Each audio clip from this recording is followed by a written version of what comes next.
நாம் ஒன்றாயிருப்பது போல அவர்களும் ஒன்றாயிருக்கும்படி ஆண்டவரே, ஒவ்வொரு இறைவனாய் உமக்குள் எழுந்து பிரகாசிக்கும் ஒற்றுமை ஒருங்கிணைப்பு எமக்கும் அருளும். நாங்களும் எழுந்து பிரகாசிக்க கிருபை செய்யும். நீர் மூவரும் இணைந்து செயல்பட்டீர். எம்மையும் இந்த சூழ்நிலைகளிலும் உம்மோடு இணைந்து வாழ வழிநடத்தி அருளும்.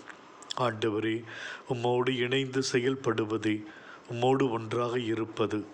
எழுந்து படுக்கையை தூக்கி கொண்டு போ என்று நீ சொன்ன அந்த உயிருள்ள வார்த்தை முடக்குவாதமுற்றவனை இத்தனை வருடங்கள் நான் எழ முடியாமல் படுத்த படுக்கையாயிருக்கிறேன். என்னால் எழ முடியுமா, பின் படுக்கையை தூக்கி கொண்டு நடக்க முடியுமா என்று சந்தேகத்தோடு இருந்து விடவில்லை. மாறாக உம்மோடு இணைந்து செயல்படுகிறார். சொல்லும் அவரது செயலும் இணைந்து போகின்றது. மாபெரும் அற்புதம் நிகழ்கின்றது. புனித பவுலின் போதனை வாழ்விலே எதிர்வரும் துன்பங்கள் எதிர்ப்புகளில் நீ அவருக்கு தோன்றி, அஞ்சாதே, நான் உன்னோடு இருக்கிறேன், எனக்கென்று மக்கள் இங்கு இருக்கிறார்கள் என்ற நம்பிக்கைக்குரிய வார்த்தையால் அவர் சந்தேகப்படவில்லை. உடைய சொல்லோடு அவர் செயலும் இணைந்து செல்லுகிறது. மாபெரும் நற்செய்தி அறிவிக்கப்படுகிறது.